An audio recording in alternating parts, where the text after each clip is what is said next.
Hello and welcome to another Arsecast Extra, as always, with James from Gunnerblog. James, badly morning to you. Sadly morning, indeed. Yes. How you doing? How you holding up there, buddy? You know what? I'm kind of more worried about the next 5 games than absolutely gutted about last night, if that makes sense. But, you know, it was a bit of a chastening experience, wasn't it, for Arsenal, for the team, for the manager, for the fans. It didn't go the way I was hoping. It's fair to say. No. No, nor I. Yeah. And I had kind of made my peace with that to a certain extent before kickoff. I'd pre-grieved, to borrow a phrase from Roman Roy. But it was still very chastening. That is the word, bruising. It was unpleasant. And I should say, you might not thank me for saying this, Andrew, you're not obliged to listen to this. If you found it absolutely miserable and you feel absolutely miserable, do something else. You know, watch a movie, go to the gym, whatever. Listen to your favourite song, because sometimes reliving the pain can be too much, but it can also be cathartic. Okay, I'm glad you put that qualifier in there, and I'm sorry to have to overrule you on this, but listening is mandatory. If you've come this far, if you've started it, if you've downloaded it, I'm afraid that listening is you're mandatorily obliged to listen to what's to come. No, you're right. You know, I think people will come to this one in their own good time. You know, you're right as well. People will find it a little bit cathartic to hear us try and make sense of it. Other people will avoid it completely. I get it. So we will do our best to get to, you know, all the bits and bobs of last night. I just wanted to ask you one thing. Why is Pep Guardiola kneeling down when the opposition have a corner the most annoying fucking thing in the world?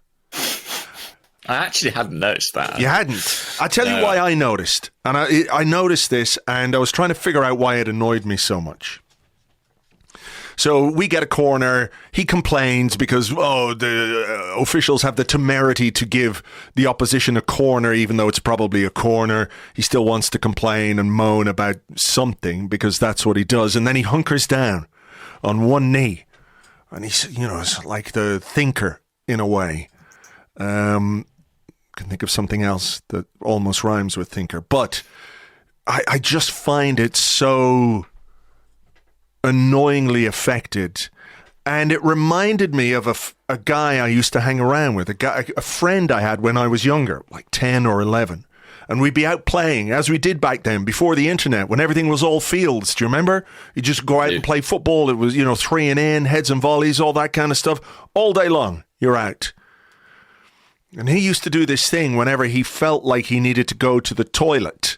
Like if he had to do a number 2, he would get down on one knee for like 30 seconds and concentrate really hard and then say, that's fine. It's gone back up.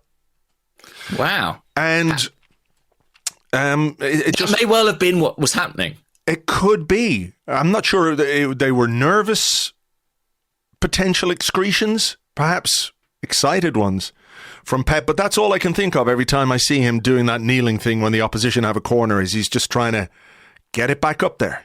Just edge it back in. Yeah. Wow. Well, there's a beautiful image. If you were feeling low before, surely that's lifted everyone's spirit. Yeah, I don't know where to begin, really. Team lineup, I guess. Team lineup. Granit Xhaka came back in. Mm-hmm. The ghost of Granit Xhaka.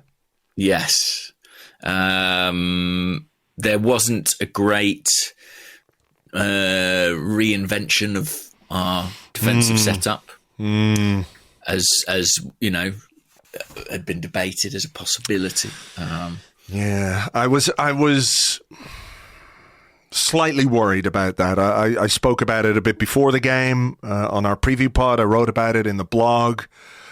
I did wonder if this was the kind of game where we needed to be a little bit more tactically flexible. And there was the idea, wasn't there, that like by doing nothing, that could be the biggest surprise that there is, because normally Arteta does something every time he faces a Pep Guardiola team. I just thought that after shipping 3 against Southampton, 2 against Liverpool, 2 against West Ham, that maybe changing shape would perhaps refocus the team a little bit and, give City something a little bit different to think about. As it was, I'm not saying we played into their hands, but I'm not even being Captain Hindsight here. This was something that I would have liked to have seen, and it didn't happen. And on the other hand, I can understand why, after playing really well for a period against Liverpool, really well for a period against West Ham, the manager kept faith with the ability of his players to be able to do that. I just was worried that, that would happen. Yes, and Arteta kind of intimated after the game that there was stuff that we had prepared, that we had tweaked, but that it kind of went out the window when we conceded quite as early as we did. What do you think that was? I've got no idea. Yeah, me neither. I couldn't tell you from what we saw. I actually think that is sort of one of the key sort of takeaways from this game, and may ultimately be one of the key takeaways from this season, is that Arsenal have become exceptionally good at doing one thing, and we have kind of reveled in that, because for a long time we were a team that it seemed like we had to always change it up when we played different games. But this season we've really had a very clear identity, and we've and a tactical shape, and we've impressed that upon everyone. But I think City have evolved beyond that.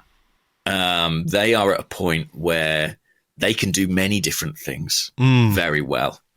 And that was critical to them winning this game, and ultimately may well be critical to them winning the league, their capacity to reinvent and adapt their style, because they did in this game something, to be fair, pretty similar to what they did in the first game. I think the first game at the Emirates informs this one. Arsenal had more of the ball in that game. I think they dominated possession in a way unlike any other team has against City. Yeah. And City's response to that, and which won them the game, was to go more direct. And informed by that first game, they did the same here and really punished us. I mean, they took their 2 best players, Haaland and De Bruyne, basically put them up top as a pair, hit them early, and we just couldn't live with it. Fucking Rich Bolton. Yeah. That's underplaying it, of course, because, Haaland and De Bruyne are 2 exceptionally good players. Again, I come back to the idea that this ability of theirs to go direct now, rather than, look, we saw all of City yesterday. We saw what they're like technically. They play in small spaces really well.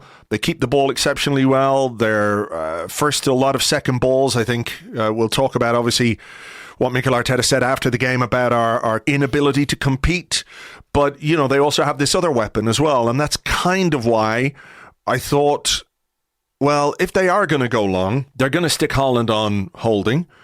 They didn't exclusively do that, because I think Gabriel had some difficulties with him as well. But I just wondered if the third centre half might be a way of offsetting some of that, because, you have that sweeper, if you like. I know it's kind of old-fashioned to think of it in that way, but you've got two central defenders who, if you've got Haaland and De Bruyne, you can, they can attack the ball, and then you've got somebody there to mop up. That's kind of what I was thinking with that one. Yeah, a third central defender, a second holding midfielder. Yeah.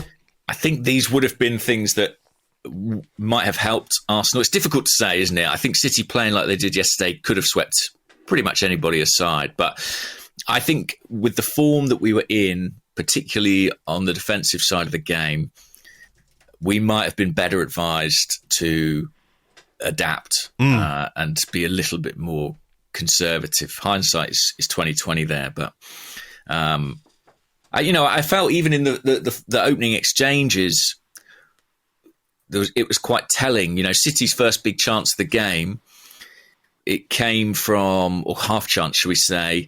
I think Ben White had the ball in the right back spot, went long, it came straight back, and they had that penalty appeal, which ultimately was we were given a free kick for a foul by De Bruyne on Thomas Partey. And the position that Ben White was in there was kind of the exact position, it must have been Kyle Walker, I think, was in the build-up to the first City goal. He just went long out of the right-back spot. But I guess the accuracy of the pass and crucially the way that they won those duels under that ball was, dramatically different. And,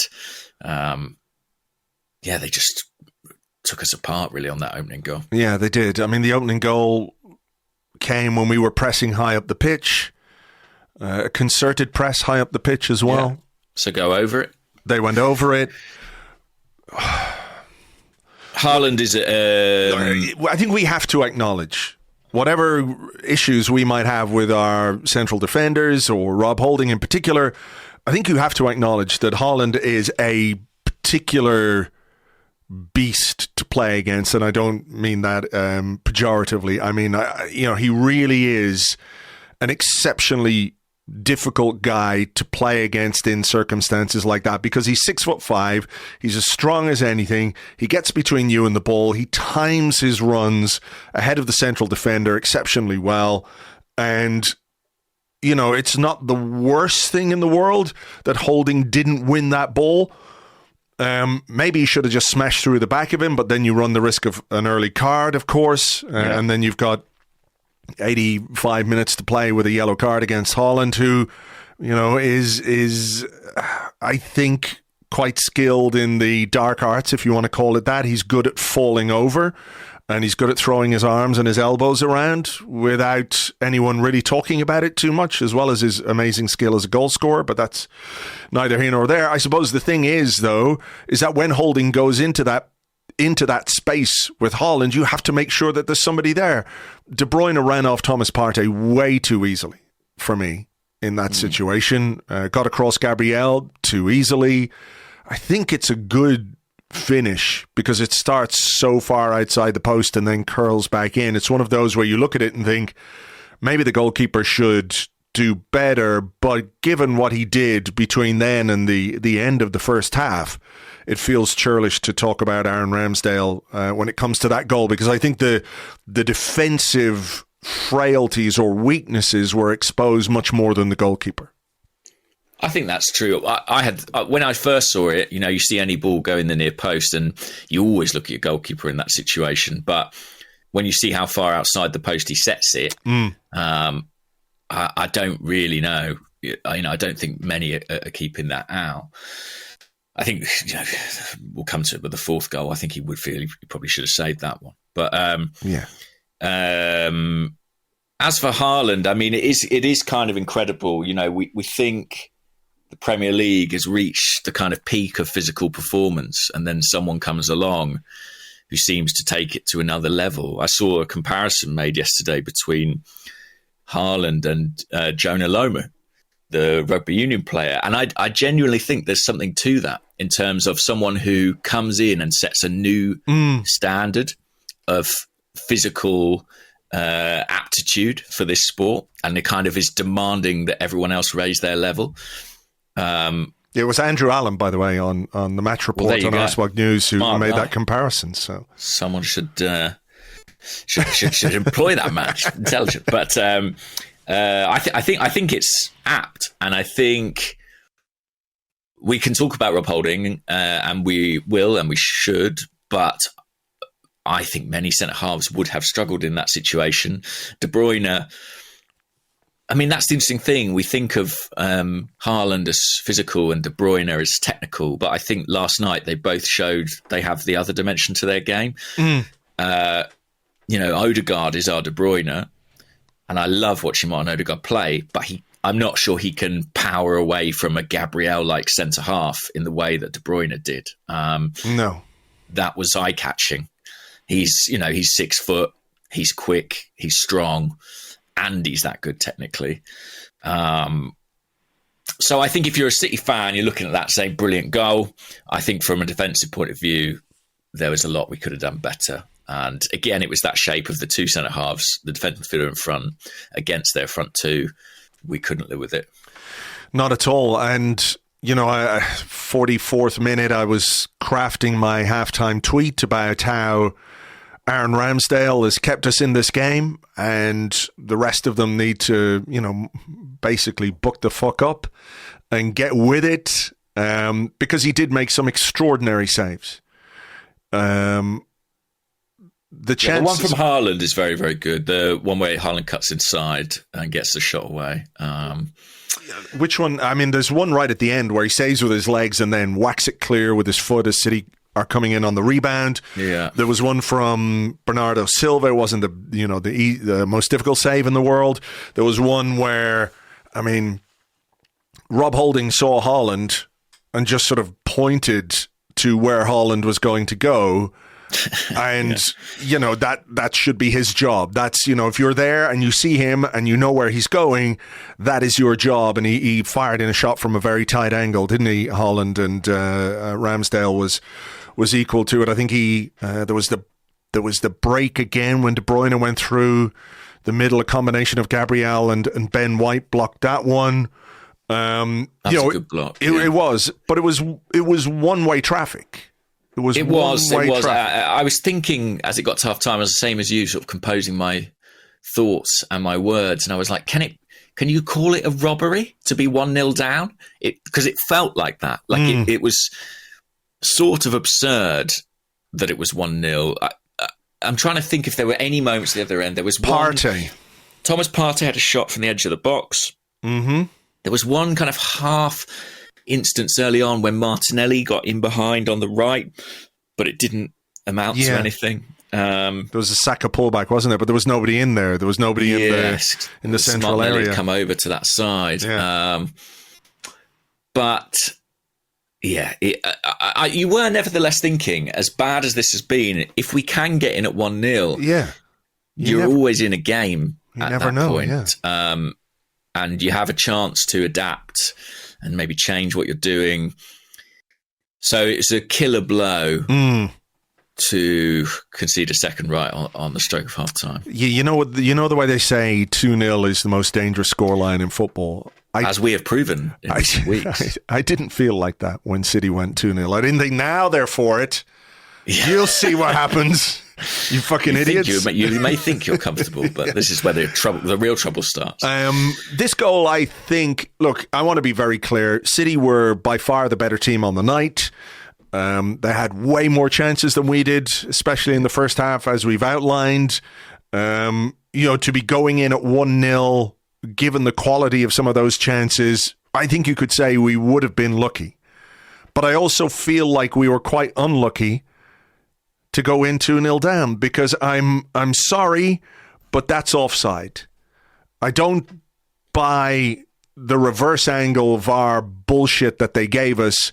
The initial stop of play, unless Ben White has the feet of Krusty the Clown, gigantic clown shoes, there's no way he is playing John Stones onside. City are too good.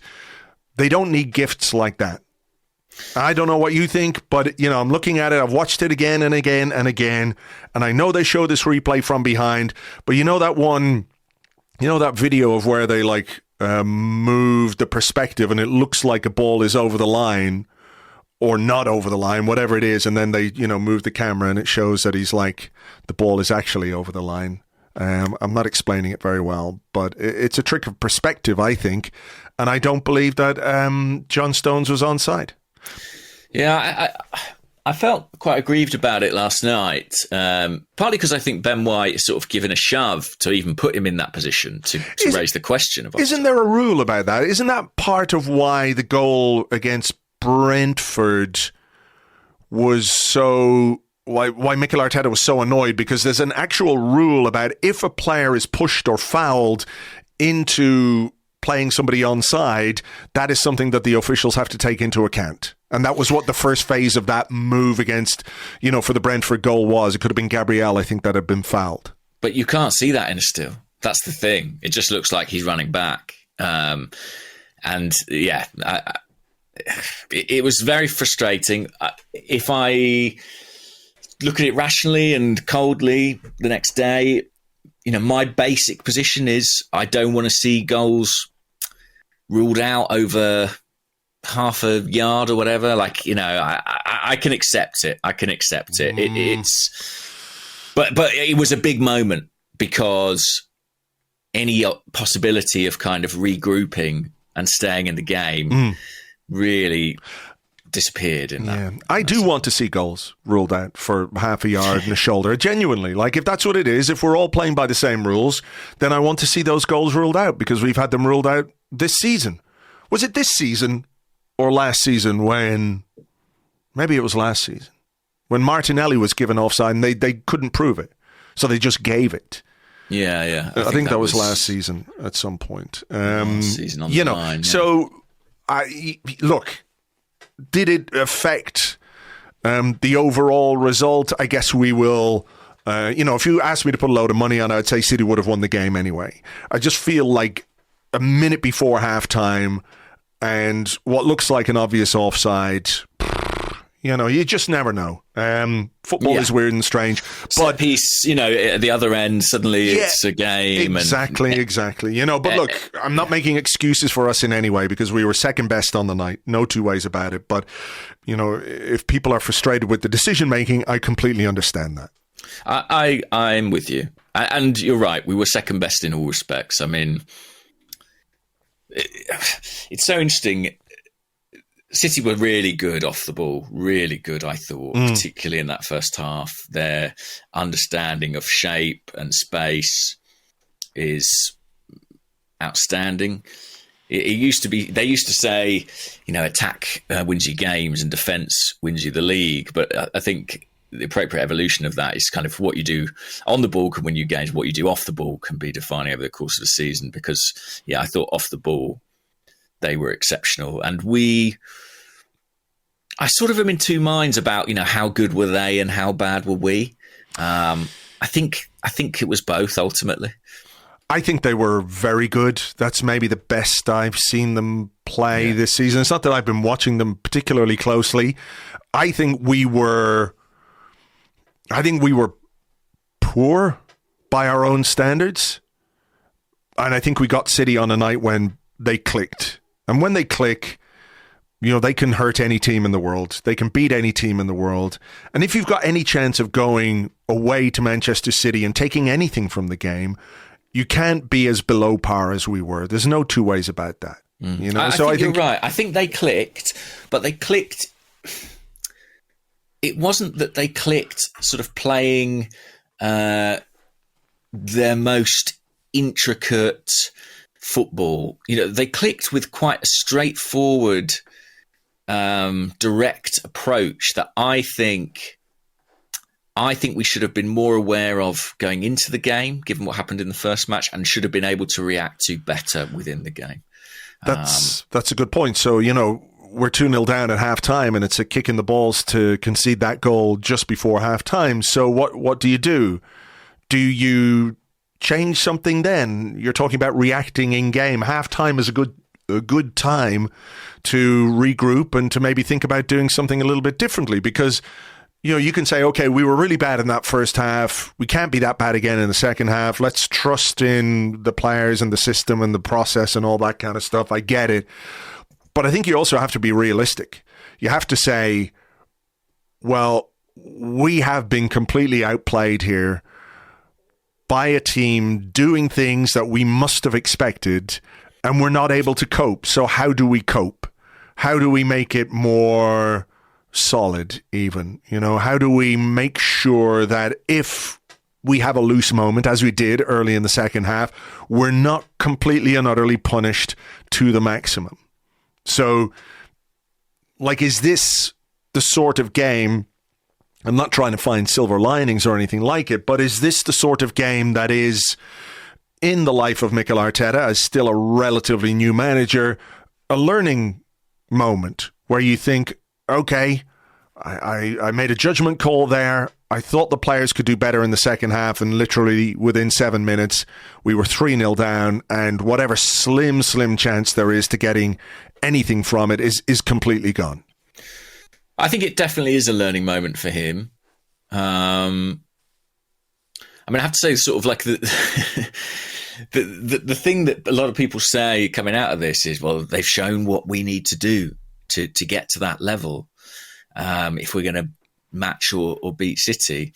And I have to be honest that like a big part of me thinks, I don't know if that's possible. Yeah, will we pay like the most powerful striker in Europe £1 million a week? That's all we need to do.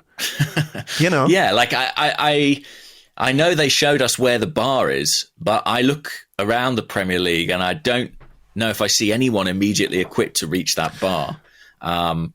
So I'm sure there are lessons to be learned, and I think Arteta will take a lot from this defeat. But it's not as simple as, well, if we simply implement this and that. Yeah. No, I agree. But do you not think as well that maybe, this is a game where, look, clearly when you lose 4-1 away from home and you're outplayed, some of your shortcomings are exposed. We all have ideas about how we want to strengthen the squad, how we want to build and develop the team. Games like this is the first time I can remember this season that we have been comprehensively outplayed for 90 minutes. It hasn't happened. It hasn't happened at all. And when it weirdly maybe Leeds away is the only one I can think of. But that wasn't even 90 minutes. I'm thinking like from start to finish for a team to dominate us the way Manchester City did it. It just hasn't happened in the Premier League anyway. So I think there is the potential to say, okay, we know what we need to do. This kind of copper fastens some of the ideas that many of us have about how we build a squad going forward. I don't mean to say that we're the only ones who can see it. I'm pretty sure that within the club itself, and Mikel Arteta, as he's chatting with Edu and all the rest of it, when they're planning for the summer, they will be well aware of where they need to strengthen and everything else. But a game like last night might just, absolutely secure the kind of transfer dealings in the summer that we're already talking about. Yeah, I think that's true. I mean, yeah, as it happened, we were 3-0 down shortly after half time. I think there was a 1-on-1 before that, even Haaland went through. Was that the one when Gabriel slipped, was it? Yeah, I forget now. I think he went through in the right-hand channel. Yeah, that would make sense. And then they get a goal and sort of eerily reminiscent to me, at least, of Martin Odegaard conceding possession in the same position against Southampton.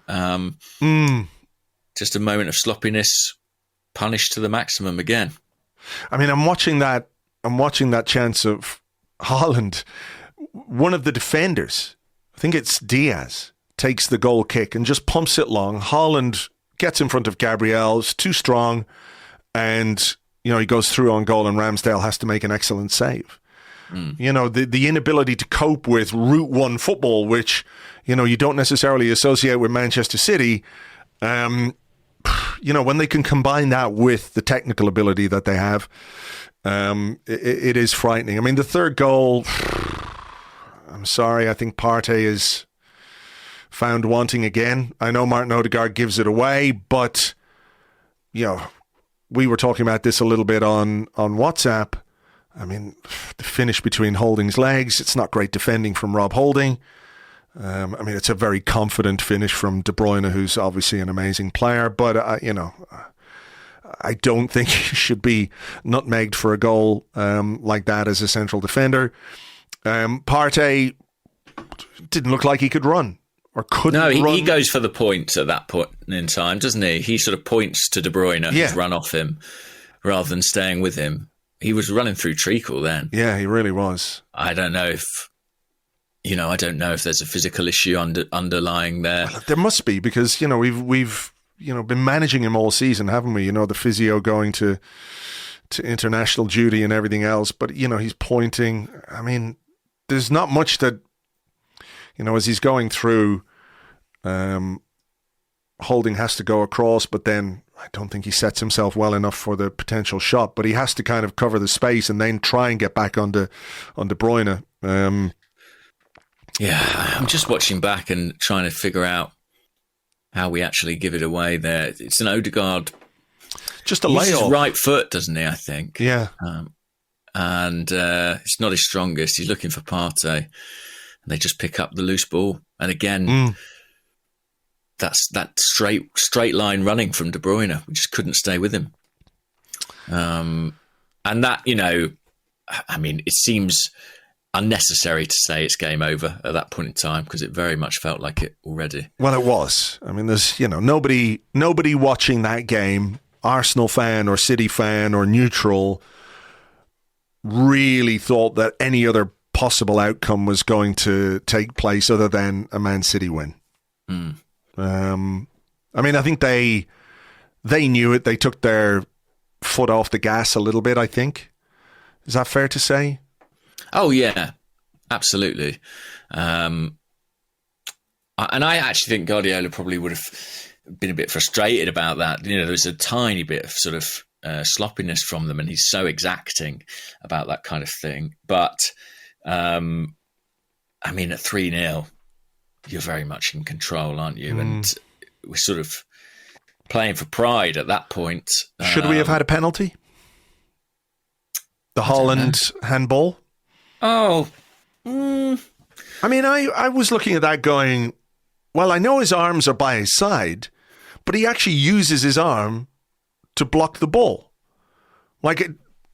Yeah, perhaps. Like if he stuck his hand out, it'd be handball. Why not if you stick your arm out, as he did, even though it's behind his side or by his sides? I don't know the rule, actually, so maybe I'm just desperate and stupid. But yeah, it's interesting because we started to come back into the game, and it was sort of coincided with our substitutes coming on, and I think some of them acquitted themselves very well. But I do think it is difficult to discern if that was just the state of the game at that point in time, how much of a part that played. I think that is a big part of it. Yeah, I think it is. I liked what Trossard did. I thought he looked bright and energetic, and tried to make things happen. And he has done that multiple times off the bench of late. I think that I'm sure we'll talk about what happens moving forward, but he would be. We've got some questions about. He'd be high in my thoughts for sure. I mean, we made changes. Jorginho came on. Xhaka went off. Trossard came on.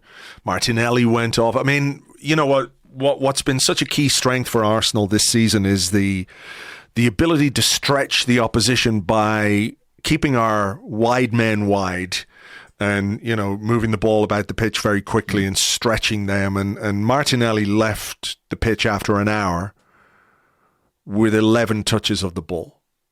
Yeah, it's about the regularity of supply to them, getting the ball to them. I think, as poorly as we played, you have to give City credit for the way that they cut out those supply lines. Saka was a bit more involved than Martinelli, but, we just couldn't get the ball out to these guys at all. And the irony of that is that early on in the game, I really noted that Martinelli, at a time when Arsenal players looked a bit shy or a little bit overawed, to my eyes, he looked really on it. And he was like, making good runs, encouraging those around him. I thought he looked like a player who was there to play. He looked like he was ready for that stage, but we just never really got to see him. So no. I guess we'll never know. But I did. It's funny. You learn things about players sometimes in difficult situations. And I thought, despite never really seeing the ball, I thought his sort of application and his attitude was exemplary. And I think he has the mentality. He is one of the players who absolutely has that mentality to be at the very, very top. But it wasn't his night. And no. We get a goal back. I mean, nevertheless, see, that shows, right? We get a goal from a set piece, and that shows you if you can keep it tight at the back. Yeah. Even if you're the second best team, you've always got a chance of a threat. If it's 2-1 rather than 3-1. Yeah, suddenly there's nerves. Suddenly there's a whole different dynamic. Yeah. And good finish from Rob Holding. I mean, good work from Trossard. Good work from Trossard and a good finish from Rob Holding, who, I think, had a difficult night, but took that chance well. And actually 3-1 was my prediction going in. I sort of, that's what they beat us by in the other game. It feels like what they beat us by quite regularly, and probably would have flattered us, to be honest. I was the fourth goal. Terrible. Yeah, I felt like we were not really alive in the game at that point. No. I felt like we were just waiting for the final whistle. Put us out of our misery, put the pillow over our heads, just smother away.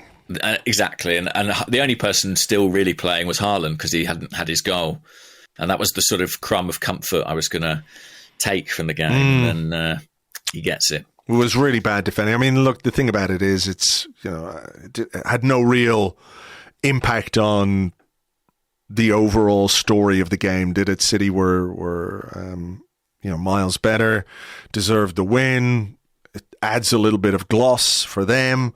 Haaland gets another goal, blah blah blah. But I think Arteta will be unhappy about conceding that, because games are not just 90 minutes; they're 95 or whatever it is, and regardless of the scoreline, you can't be that lax at the back.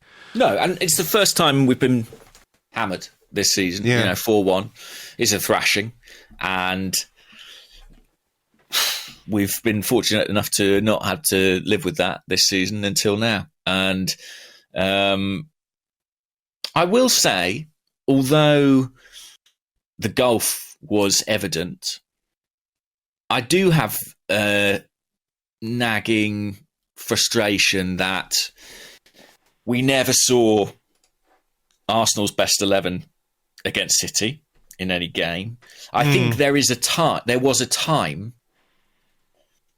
we never played City in the first half of the season when we looked the business and they had not sorted their shit out. Yeah, I mean, that was the Queen game, wasn't it? Because I had to move the PSV game and everything else. Yeah, I would have loved to have seen us play City back then. And even a few weeks ago, I mean, even the home game, that was fine margins in that one. I mean, I think if you look at the Tomiyasu back pass and the finish De Bruyne produced there, and the finish he produces, and capitalises on our defending in the first goal here. In fact, De Bruyne across the two games, I think, was arguably the difference. But we made a real fist of that. But again, it was without Partey, I think, who was out that night. So I do have some regrets about never seeing the in-form, fully fit Arsenal against City. And I think over the course of the season, we have been closer to them than we were last night. I think that's fair. I mean, the reality of football, though, is that you don't always get to pick your best 11 in the best games. No, and we needed that. We did. City, miraculously, I don't know how they do it, but they've got everybody fit despite the fact they're playing across multiple competition. I have no idea how they've managed to do that. Fair play. Well, even if they don't, Andrew, fitness guys, look at the players they're bringing on. Well, I mean, that's it as well, isn't it? The way they were making changes that had no effect whatsoever on their cohesion or their ability to play the game the way they were playing it is kind of ridiculous. Phil Foden comes on. He is very annoying. Yeah, he was actually. Ben White wasn't happy with him at all, was he? That was good. Whatever happened there, I'm in Ben White's corner because Riyad Mahrez trots on. Julian Alvarez. I mean, our subs did well, but God love Reece Nelson and Eddie Nketiah, but it's not the same bringing on an academy player, to someone who's like a fully fledged international by this point in Foden, or a massive money signing in Riyad Mahrez. It drives me mad. I spoke about this in my post-match video when the commentators go, Akanji, what a bargain. They only spent 15 million on him. People say this City projects cost a lot of money, but Akanji wasn't expensive. What about all the other players? What about every other player who cost 50 million quid in that squad? Yeah. What about paying a striker basically £1 million a week? Yeah. Well done that you signed one player in Akanji who wasn't 50 million quid. drives me up the fucking wall. Well, I mean, I think the whole thing about City, and look, you talk about this after a game like that, and people will accuse you of sour grapes, which I get. Well, I've been moaning about City for ages. Yeah, so. But the idea that what they do and how they do it is so rarely framed in the context of, how they've done it, financially, how they've done it. And we all know, everyone knows, it's sort of like, well, that's what it is. There was a good piece actually by Dion Fanning in the Irish Examiner, where he basically said, if Arsenal don't win the Premier League, it's not because, they've choked or they've bottled it or whatever. It's that basically, I think he called us patsies. We're the patsies to, a project that is essentially impossible to compete with unless you have the similar kind of financial backing. And I say that, as we're owned by a very wealthy billionaire. That's kind of redundant, aren't they? All billionaires are very wealthy. But, the reality of trying to deal with how they have skewed the finances of football in a sort of like, oh, look at us, we're just building this incredible footballing group across the globe, and we have this beautiful facade of they are extremely well run. The two things can be true, that they are a very, very well run, smartly run football club, but how they're financed and some of the ways that they've been able to, how do I put this delicately, skirt around the regulations, is bend the rules, or break them. Yeah, according, the Premier, we will. That makes it really fucking hard to compete. It's like a guy sticking an engine on his bike in the Tour de France and blasting up the fucking Pyrenees or wherever.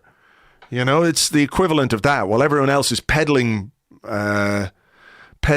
crazily behind with only their, regular performance-enhancing drugs, these guys have got an engine.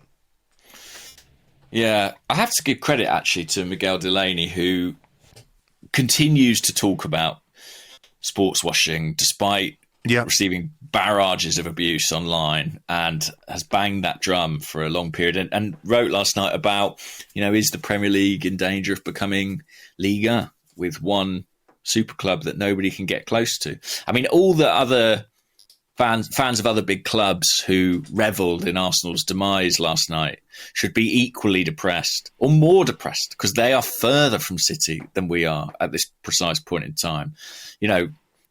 Arsenal have done extraordinarily well to make a challenge and a fight of this to this point, and it's ongoing. There's still 5 games to go. It is an uphill battle. It is skewed. It is incredibly difficult. But we have performed in this extraordinary fashion, and I think it was possible. That's the thing. Yeah. As difficult, as unlikely as it was absolutely possible, and it is still, but it was very much possible for Arsenal to win this league. And as awful and painful and bad as the City game was, it didn't need to matter that much. No, I agree. But, I think this is, I said this to you last week, I think this is part of our process as we continue to build and develop, making sure that some of the frailties, or whatever you want to call them, are evolved out of the team, or we develop certain things, which allow us to be more tactically flexible and all that kind of stuff. And, I'm not trying to make anyone feel better, but I do think that is the reality of where we are and what we're doing. I think as well, until we beat City, it's a real monkey on our back. For everything we've done, we've broken a lot of hoodoos. We've beaten Liverpool and gone to White Hart Lane and won, and gone to Stamford Bridge and won. we haven't beaten City.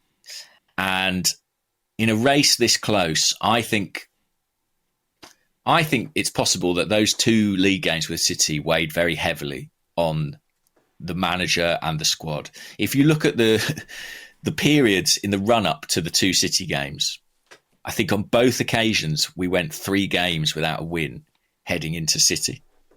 And the first time, I think it was the FA Cup match at the Etihad, then we lost to Everton and drew with Brentford. All right, there was a VAR call that didn't go our way that day. But I felt like the focus, City were a focus puller, basically, that we were already thinking about that game in our minds. And then, we've got it on the horizon again. Anfield, West Ham, Southampton. I just think it's interesting. Maybe it's too big a leap, but I think we were carrying that. I think we had it in our sights, and until we beat them, I think it will always feel ominous.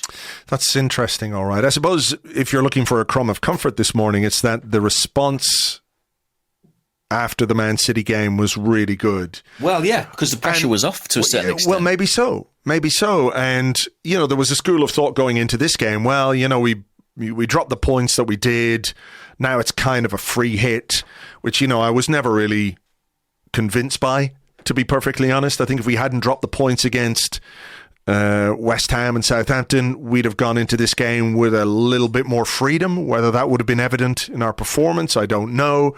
But if you've got 4 more points on the board, it allows you to, maybe to have a go at Manchester City in a way that doesn't feel as damaging as and when you do it. But I think we have to remember that there are still 5 games to go as well. So I don't know if you want to talk about that now or talk about that in part 2, because we probably have maybe some part questions. 2, because we've done a fair old part 1, and I just did want to ask you. Sorry, I just wanted to ask you very quickly about Mikel Arteta's comments after the game, where he spoke about competing. He spoke about duels and not winning duels. And those kinds of things, which we've heard from him before. He's very upset when you don't win. When you don't win a duel. He is very upset. I mean, do you think he was right to be upset that players who, throughout the season have been really good and really solid just weren't there? I, joked at the start about the ghost of Granit Xhaka. But Granit Xhaka, whether he was 100% fit or not, I don't know. But, that was not the best Granit Xhaka performance we've seen this season. Zinchenko, not his best performance. Partey, as we've talked about, not his best performance. Similarly, Odegaard, 2 central defenders who, even if they have between them a couple of flaws, should be able to compete better for those kinds of things. I mean, how do you try and understand that? Or do you have to say, look, there are some nights where the momentum shifts very early on in a game and sometimes it just doesn't come back. And it's not for lack of effort, I guess, when you look at the way the players played, but there are nights when nothing quite goes your way. How do you try and balance that with the need to do better? It's really difficult.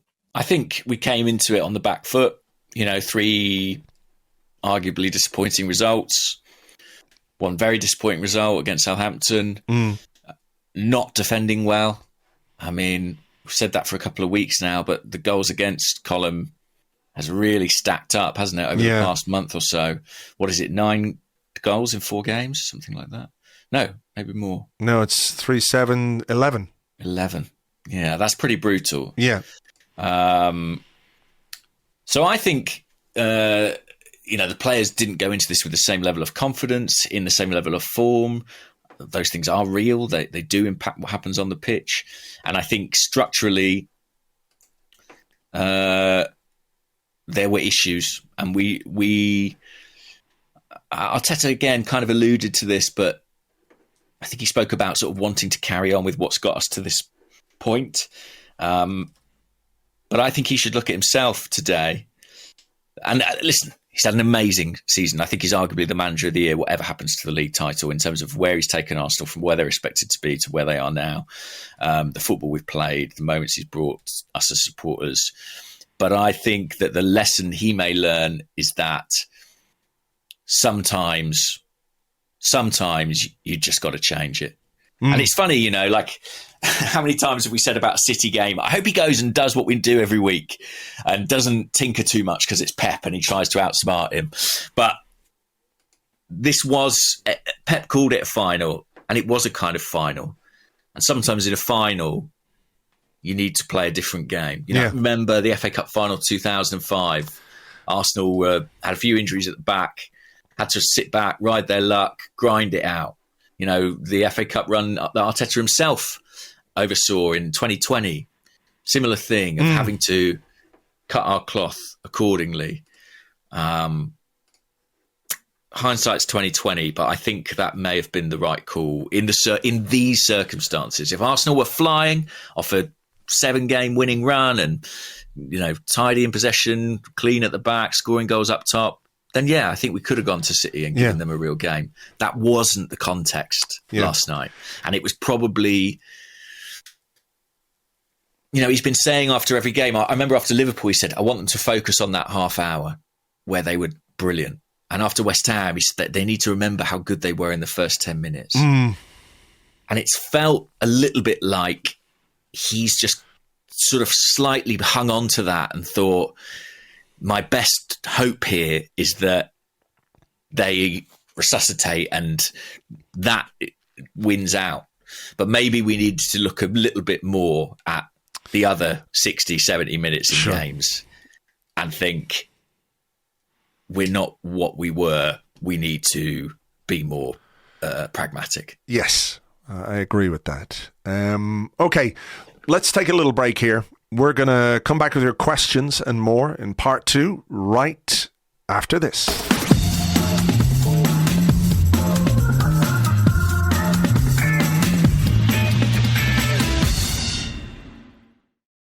Welcome back to the Arsecast Extra. This is part 2 of the show where we answer questions that you send to us on Twitter at Gunnarblog and at Arseblog, also on the Arseblog Discord chat server, which you get access to if you are an Arseblog member on Patreon. Just a quick word to say thank you very much indeed to everybody who got tickets for our live event in Union Chapel, Saturday, May 27th, the night before the Wolves game.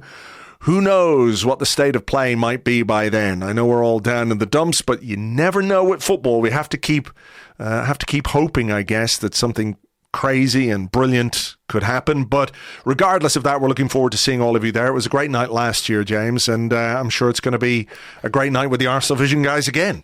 Can't wait. And thank you so much to everyone who's booked tickets. Incredible that it sold out so quickly. So I think... I think whatever happens, there'll be a season with an awful lot to discuss that night. That is for sure.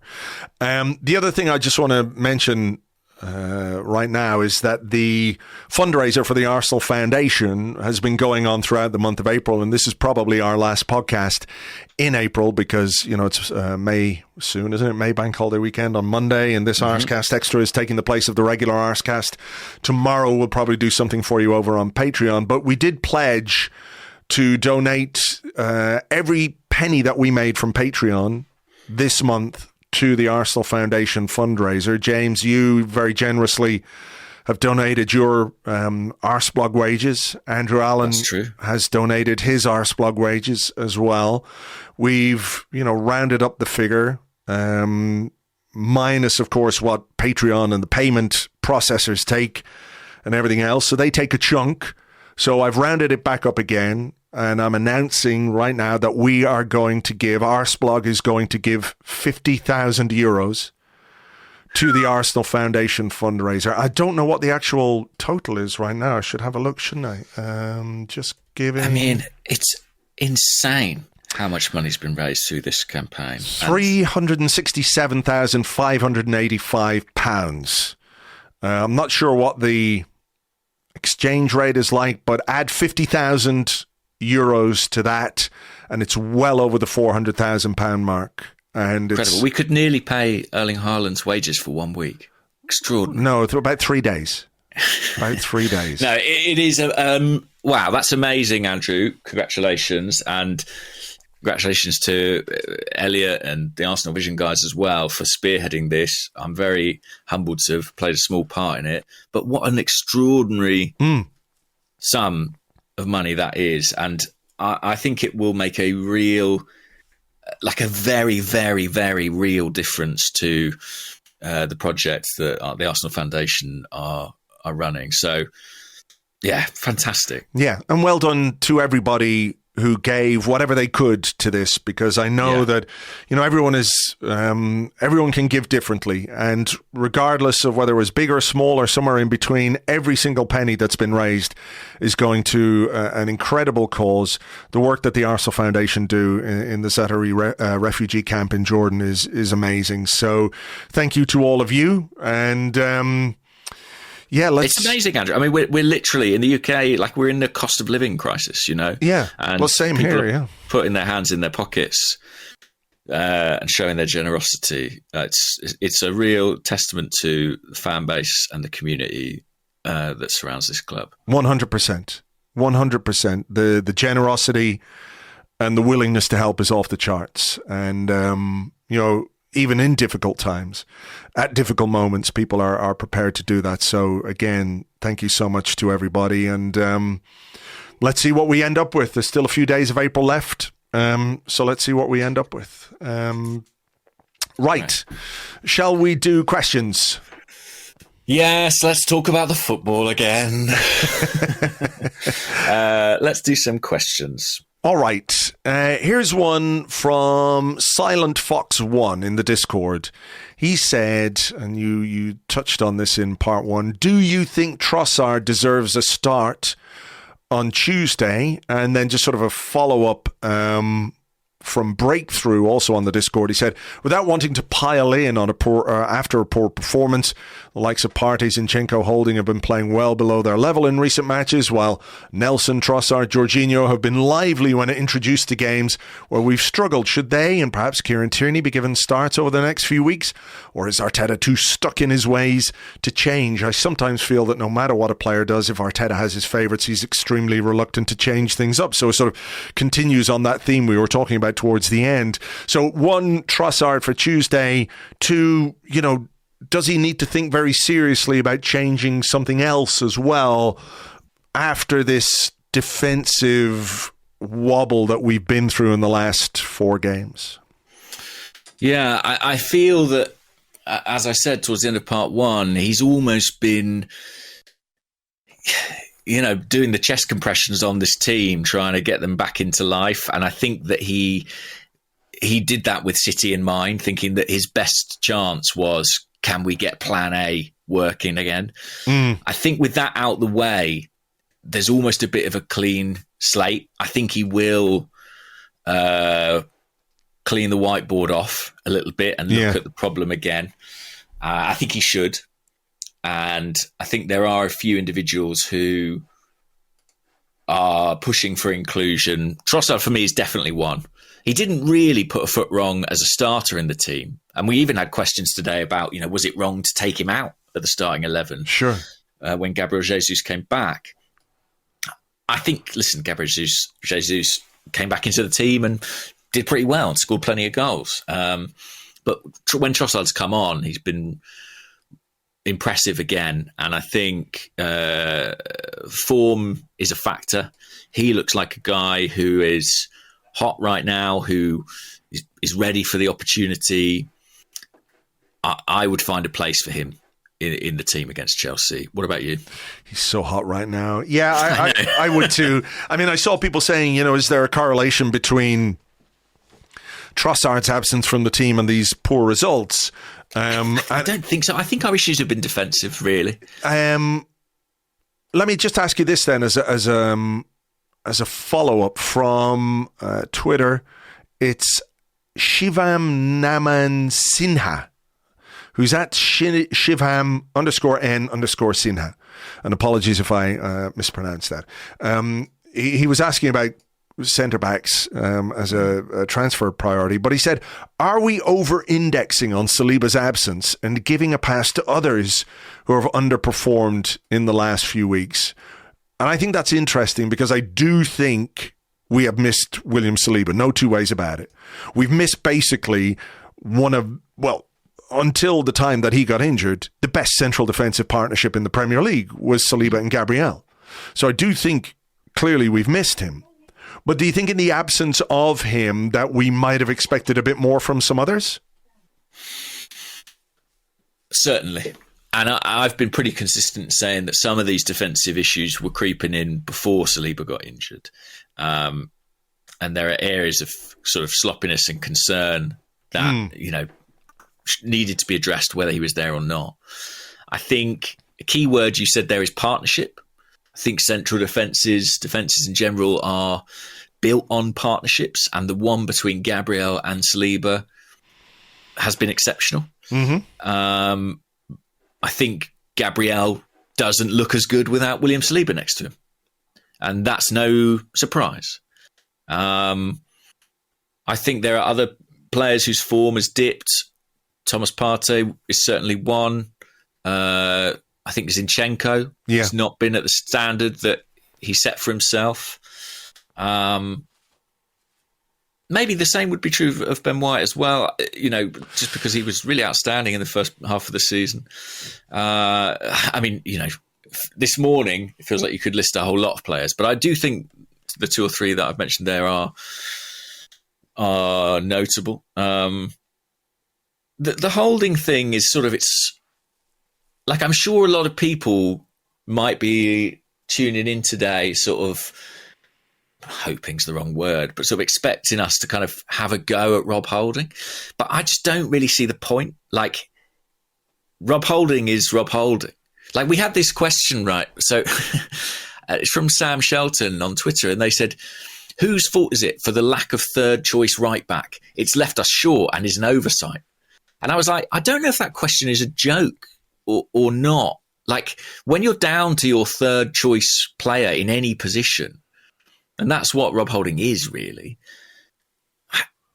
I just can't, I can't be angry at him for being Rob Holding. No, I'm not. Does that make any sense? Yeah, no, I agree with you. I'm not necessarily angry at Rob Holding for being Rob Holding. I said this to you last week, though.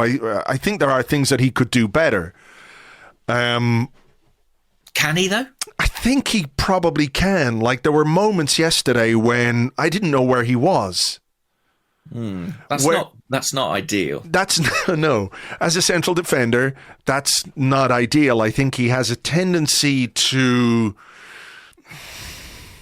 try and contribute in ways that he's not necessarily capable of, and thus it leaves him exposed if play breaks down. I think that was true a couple of times yesterday, where he's very easily pulled out of position. Again, this goes back to why I was thinking about maybe a back three, where some of those issues of space that are left when a defender gets pulled out. But it's certainly true that he's always looked more comfortable in a back three. Yeah, I think that's absolutely right. But what I mean with Holding, I'm sort of with you in that this is not a new observation. I've said it before. I think the Saliba, Tomiyasu injuries at the same time, that's a double whammy. In big way. Game. It's in the same game, Andrew. I know. It's sort of ridiculous. I know there's a lot of talk about, well, why did we play Saliba against Sporting? And I understand trying to win a competition, I guess. Yeah, I mean, my gut feeling though is that this is an injury that he picked up against Fulham, and that if it flared up against Sporting, it could have flared up against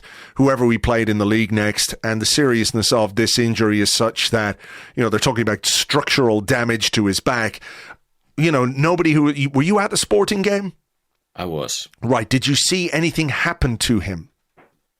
No, I saw Aaron Ramsdale literally pointing to the managers and pointing at his own back to say Saliba's done his back. Yeah. That's it. So and then he just sort of sat down. Yeah, exactly. So it wasn't like he got a whack against Sporting. This clearly was damage that would have happened one way or the other, whether it was in training or in another game.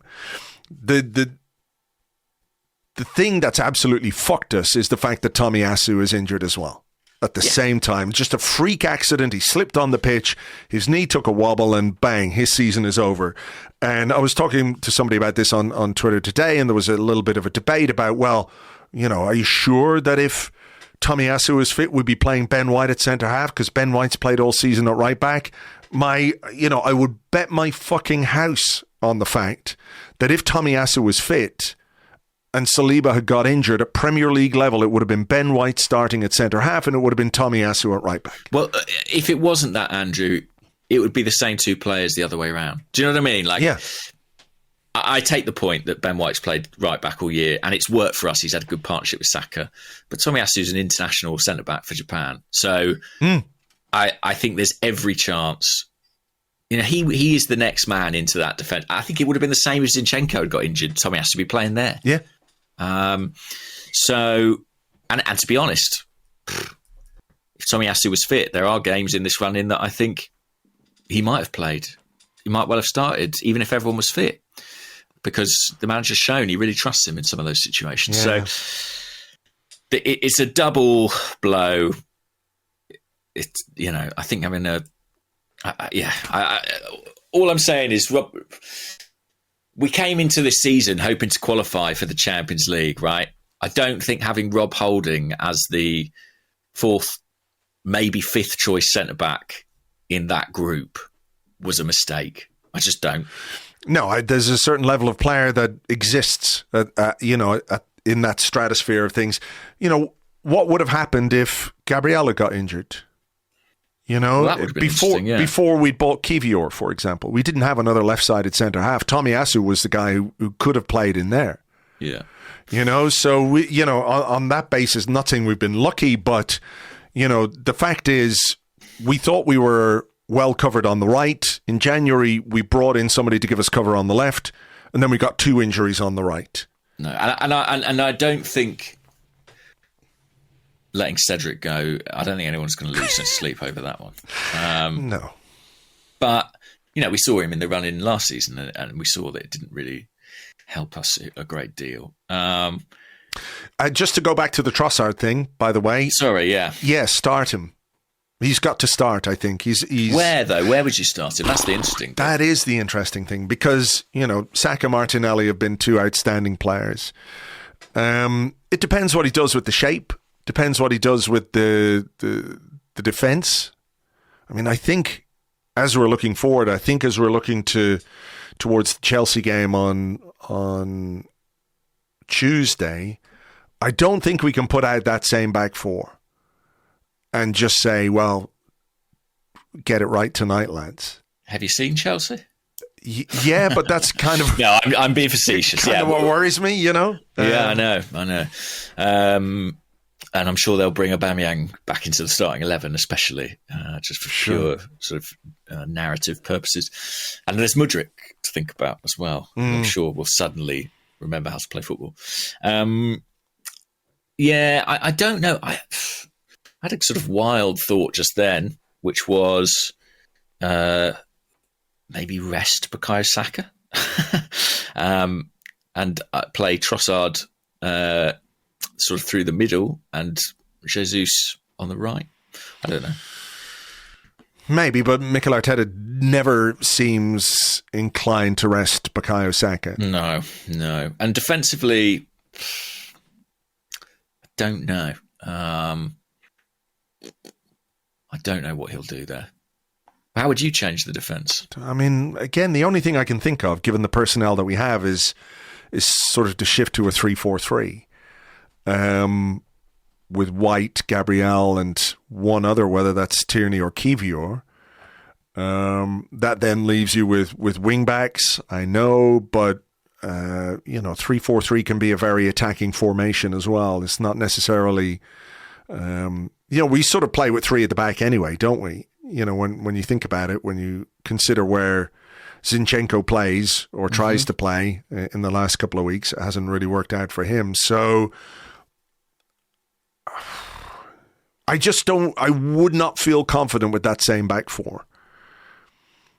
And I know options are limited, but I think this is the job of a manager to try and either do something which changes the makeup of that back four, whether it's a back three, or you do something which offers them more protection in front of them. Yeah, I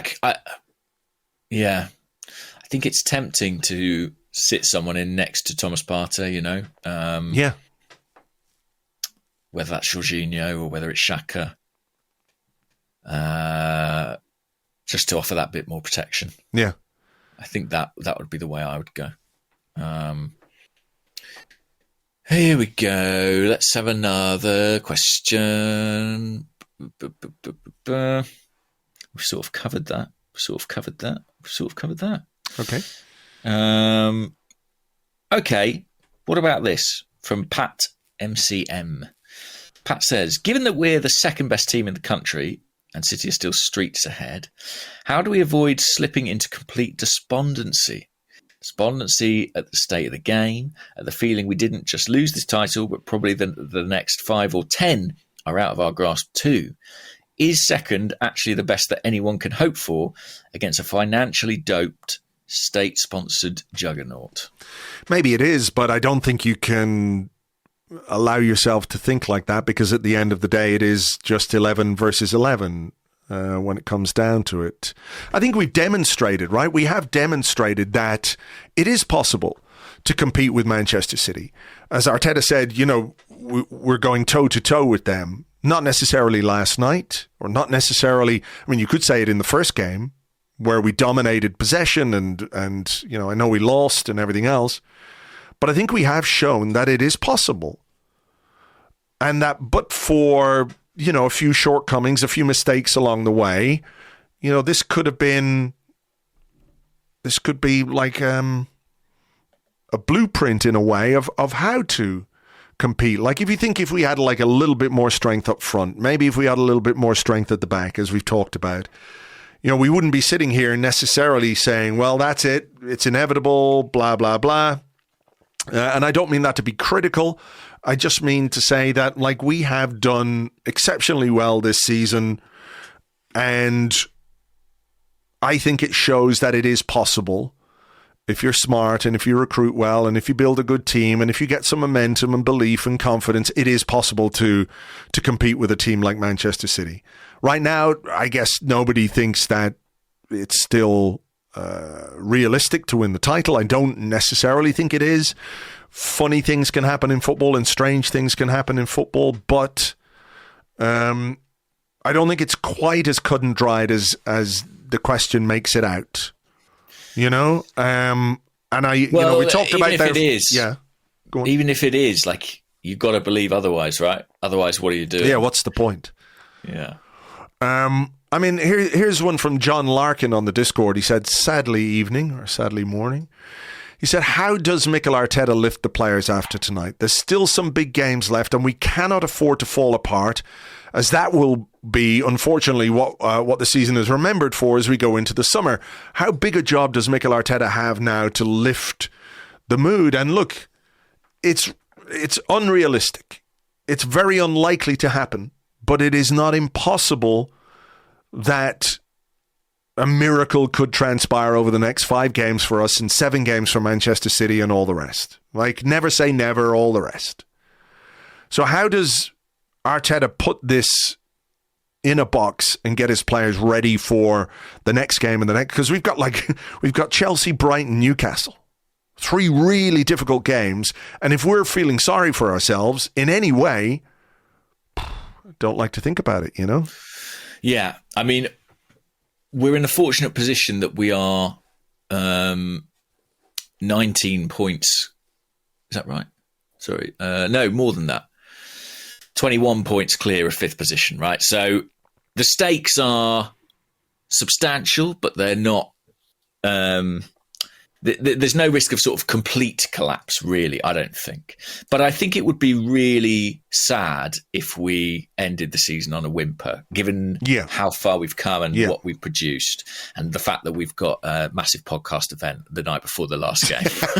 So I think, for that reason alone, no, I think the players owe it to themselves to try and finish on a high. And there are, as you say, hard games coming up. I mean, the reason that the West Ham and Southampton results were so disappointing is that really we were all looking at St James's Park or Brighton at home and thinking that might be where we drop points.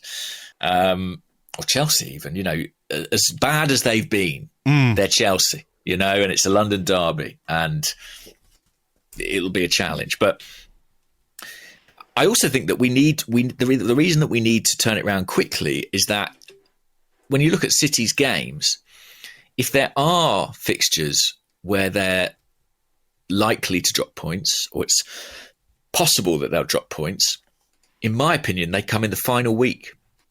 So in the final week, on Wednesday and Sunday, they go to Brighton and then they go to Brentford. And I think they're their two hardest games. Now, they won't be hard if by that point we've had 3 successive defeats and they're already champions. Yeah. So we've got to try and take them to that week. I think that's the goal now. We've got to take them to that week and make them work for it. If we put them in a position where they need to win at Brighton and Brentford and they do it, fair play, right? Yeah. But we have to try and make them do that. Yeah. I mean, that has to be the message. That has to be the message that, like, for the players, it's difficult, but it's not gone until it's gone. And you have to keep fighting as a team and as a club, despite the fact that the mood is obviously going to be affected by what's happened in the last little while. Confidence will be hit, all the rest of it. You cannot just sit there and go, well, that's it now. You just can't, because, like, the crazy thing could happen. It could happen. It's not... It's minuscule, the chances of it, but it's possible. And as long as it's possible, you have to keep fighting. And I think that's got to be the message on the training ground, and, like, just sheer professional pride as well. There are points to play for, and every point is important, regardless of when it happens in the season and what the context of the game is. You've got to win that game for, your own professional pride and everything else. And there are scores to settle. We owe Newcastle something after what happened there last season. Yeah. We owe something. We owe Chelsea something because they're Chelsea, and you should always want to beat Chelsea. There's 5 games to go, 15 points to play for. Arsenal can still get to 90 points this season. I know it might feel unlikely given the way we're playing, but if Arsenal get to 90 points this season, they've done something pretty extraordinary. And that has to be the target. Get to that 90 points. Make City work for it. Make them have to go to Goodison Park 4 days, 5 days after, in between 2 games against Real Madrid, to Goodison Park against a Sean Dyche team fighting relegation. Make them have to go there and earn it. Crazy things can happen. West Ham pulled off a surprise against us. They play City in the week. They've got to play Leeds and Everton, who are scrapping for their lives. They've got to play Chelsea, who God knows what the hell they're going to be. They've got to play Brighton, who I think are one of the best teams in this league, a challenge for anyone. And they've got to go to Brentford, one of the hardest grounds to go. Anything is possible if we do our job. That's all it's got to be. And I think that the task for the players, the focus narrows. They just need to win these games. And I spoke about the City game hanging over them. I think it has. And I think we'll see a better Arsenal on Tuesday night against Chelsea than we have in the last few weeks. Well, I hope so. I hope so too. I think it's your question. Is it now? Is it now? I just thought I'd do this one because I think it's a different perspective. Zach, who's at ZachGooner23, says, are you guys weirdly not that upset about last night? I'm optimistic for the future, and it just made me want to beat them to the title when the time is right. Will you repeat the question? Will you repeat the question, please? He said, "Are you weirdly not that upset about last night?" He said, "I feel optimistic for the future, and it just made me want to beat into the title when the time is right." Well, I mean, I don't think the time is not right now, if that makes sense. No, a lot about this time did feel right. It did feel right. For most of this season, it felt very fucking right. Am I like I said to you at the start, I'm a little more concerned about what we do next than feeling completely heartbroken about last night. No. And I was more heartbroken about, say, the Southampton result. Same. Southampton and West Ham are the ones that I felt most upset by. Last night felt like something I've seen before and something that was potentially always capable of happening, because when I thought about the City game and the days coming up to it, I played out all kinds of scenarios, like good ones and also that one, because I knew that was within the capability of Manchester City. Yeah. Overall, are you asking me if I feel positive about this team and about where we're going and about our direction of travel and all that kind of stuff? Absolutely. Absolutely. I think there are things to build on. I think there are things we can learn, things we need to do in the transfer market, improvements that we can make internally. We talked about the manager and things he can do tactically, but let's remember a lot of these players are still quite young. Saka 21, Martinelli 21, Jesus is only 25, Ben White, Aaron Ramsdale, Gabriel, William Saliba. These are players who can get better as well. Mm-hmm. Like, I don't think this is the peak of what we can be if we do it right. So despite my disappointment about last night and all the rest, I still generally feel pretty positive about, what this club is doing right now and what this team is doing. And I love what they've done this season. I feel part of the reason why I feel upset or sad is that, I feel kind of a bit upset and sad for them because they're, I like them. I like them collectively and individually. And I want them to do well for them as well as for us. Yeah, I wanted it for them. I still do want it for them. I think they've been fantastic. And I spoke about this last night, but you just want the story to have the right ending. Yeah. And it feels heartbreaking if it doesn't. But I am in a very warm and optimistic place. I do love the direction of this team. I do believe that Mikel Arteta is a very determined, ruthless guy who will take whatever steps he deems necessary to see progress. I agree. And I think the idea of progressing from here is really interesting.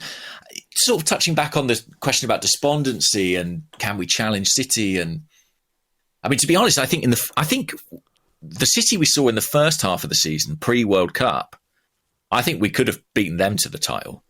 I think that Guardiola transformed them in the second half of the season with a tactical change. And, It's interesting, isn't it? Because, we maybe haven't been quite the same since the World Cup. And since the World Cup, they have been more themselves. Much more. I think the difference in their level of performance pre and post World Cup is bigger than the difference in ours. And we were all looking at that. Everyone was looking at that City team and saying, well, they've got a mistake in them. They're not winning every game. They look like they're going to drop points. Nobody is saying that now. And I think our level of performance, it's dropped, but it hasn't dropped as much as theirs has improved. But what I was thinking is that, in terms of despondency and success and all those things, there is still an awful lot to be hopeful about and optimistic about. I think the return of the Champions League is going to feel massive for this club. I think it's going to be a huge challenge, but I think it's going to be incredibly exciting. I think, winning the Premier League against Man City is incredibly difficult, almost impossible. Liverpool have managed it, and a couple of others, but we've looks like we're pushing them hard. Not this current iteration of Manchester City, like the previous Man Cities where they had the money and the decent managers, and I think It's not just the money, is it? It's the money, it's the players, it's the manager. It's the manager. Like the Guardiola City is a different beast, and like he annoys the fuck out of me. The Haaland City is a different beast. Well, there you go, yeah. They're ticking every box right now. But the Premier League, okay, yeah, like that's always going to be hard. Arsenal are going to be playing in 3 other competitions next season. And I think this season I understood the sort of people's, what's the word, sort of acceptance of us going out of other competitions because the Premier League prize was so alluring. But there are 3 other pieces of silverware up for grabs every single year for a team in the Champions League, FA Cup and the League Cup as well. And I think a big part of the next stage for Arsenal is being a club who don't have to make those sacrifices about let's compete on this front, let's not compete on this front, who can actually say, well, we'll make a go of the league, but if City are going to dominate that, there's 3 other pieces of silverware that we can put in our trophy cabinet at the end of the season, and let's have a squad, a group that is big enough and durable enough to give us the best chance of doing that as well. Because this, it's fantastic to qualify for Europe, but it is trophies that live longest in the memory. And this group, I think they need to be focused on that as the next step for them. They need to start winning things. Sure. If it's not the league this year, they need to be looking at every single competition next year and thinking, can we lift a trophy at the end of it? I think that's right. Let's do a couple of quick ones to finish. We had a couple on this. Wexford Gunner says, why are we so bad at throw-ins? I mean, every game we literally throw them away, while other teams like City tonight just throw them back to a free man, then build up play. Small thing, but really annoys me. And Velociraptor says, what do you make of our throw-ins yesterday? I remember 2 occasions at least where Zinchenko more or less just threw the ball right at City players. Do you think those kinds of mistakes come from the pressure or just fatigued players? And there was one moment actually where City threw the ball in field about 40 yards to De Bruyne, who just picked it up and went on. I nearly jumped out of my chair at that point. That was very annoying. Did they score off? Was the 4th goal? Yeah, it was from one of our throw-ins. Zinchenko threw it to Jorginho, who cushioned it back to him. Zinchenko just hoofed it up the field. It came back, and then after that, the defending was really weak. So it wasn't necessarily that we threw the ball away, but even at that point, City were pressing us high in our half, and we didn't deal well enough. Yeah. I don't know why we're so bad at them. We've got a set-piece coach, and presumably it's part of his remit. We shouldn't be. They are difficult situations, throw-ins, I think, for the team in possession. There's a reason that teams are happy to sort of boot it into touch, if you're deep in your own territory, because actually getting out from a throw-in is very difficult. But, we need to do it. We need to be a bit quicker, I think, at times, and definitely we don't need to throw the ball directly to the opposition the way that Zinchenko did, at least once yesterday. I think that, as we said, like in stoppage time, I think we were sort of out of the game by that point. We'd switched off. This was, but it happened earlier as well. Yeah, it happened earlier, and I don't think it's fatigue or pressure. I don't think you can realistically explain doing that beyond just carelessness and sloppiness. So I think carelessness is exactly the word. Can we just do this one? Because we had a chat about Emile Smith-Rowe, the lesser spotted Emile Smith-Rowe last week. And Tristan on the Discord said, gents, I know there was a bit of an ESR discussion last pod, but thoughts on him coming on when we were getting battered felt a bit cruel to me. What did you make of that change? I was glad to see him. Yeah, same, yeah. I think given the way that Martin Odegaard played, not at his best, then I understood the change. I know the context of the game was not great, but I think you said it the other day, and it sort of resonated with me a little bit that maybe what Mikel Arteta is doing is sort of challenging Emile Smith-Rowe. And maybe this is part of the challenge. Go on, and the circumstances aren't ideal. What can you do? What can you influence in this game, if anything at all? I don't know that he did. I'm not criticising him for that by any means, because it's his first minutes in, a long time, and we're 3-0 down against Manchester City. He's not coming on to turn that game around like Maradona or something. But I was just glad to see him, and I hope that as we go forward into these next 5 games, the manager is open to using him and others in the squad, because I think we need them. Yeah, I was pleased to see him. To be honest, I felt like maybe the change was a consequence of the fact the game was sort of gone. And it was an opportunity to give him some minutes, which he's not had. Obviously, it was difficult circumstances. But yeah, I hope we see a bit more of him between now and the end of the season, because he's a player I really like. Yeah. Okay, let's do this one for the final one. It comes from Noel McGovern, who's at Noel Mickedy on Twitter. He said, "You are guaranteed to sign Rice and Caicedo in the summer, but 2 midfielders must leave the club for them to join. Who are you going to sell?" 2 midfielders who are currently with the squad, not someone who's out on loan or something like that. Rice and Caicedo.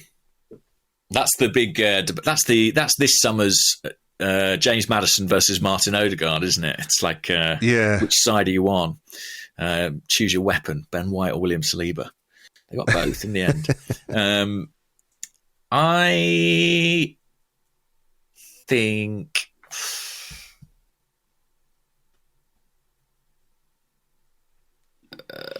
I think the question's sort of a bit of a leading question. I feel like they want me to say Partey and Xhaka, but I'm not going to. I mean, can I say like Jorginho and El Neni? Can I say that? Think you can. I mean, well, that's what I would do then. I think they're both really good players. I watched the FA Cup semi-final. Caicedo was really good. Declan Rice seems to be absolutely tearing it up at West Ham in the last few weeks, scoring goals and all sorts. Just in time to put his price up. Well, yeah, I mean, I do think he played against us like a man who was sort of trying to make a bit of a point to Mikel Arteta. I'm a little bit dubious as to whether Arsenal could get both, but that would be lovely. Would be nice. I'd be over the moon with that. I think they're both really good players. Who would you? Is there anyone? I mean, is there anyone else you would sell from the midfield contingent? On paper, it's El Neni and Jorginho would be the 2. Yeah, I maybe would think about Partey. Mm-hmm. Maybe would think about selling Partey. Well, he's an interesting point. He's 29. He'll be 30 in the summer. Can you get something for him at this point? And I think his contract. What would his contract be? Last year, I guess 2025. No, I think he's got 2 years. 2 years. Okay. I'm not sure he will get. I'd be quite surprised if he got a new deal. I think that he might be one that sort of. They let that go quite late, that contract. Maybe the 2 years out is the time to sell if there's a buyer. So maybe I don't want to have too much recency bias because he has been very good at times this season, but it's certainly interesting that we're linked with players in his position for a lot of money. For sure. For sure. Okay, well, look, we'll see how it all plays out. We do have more important things to worry about in the coming weeks, of course. We've got 5 more games. Manchester City have got 7 more games in the Premier League, as well as Champions League semi-finals. Pray to whichever gods you believe in or don't believe in. Hamstrings, all kinds of groin strains and ankle sprains and all those sorts of things afflicting Manchester City. Nothing too serious, but something. Listen, let's make a fight of it. Like, that's what we've done all season long. We've made a contest of a league that nobody thought could be a contest. Right now, not many people think there is a contest. Come on, I'd love it. Let's just make them work really hard for it and show how good, we can be.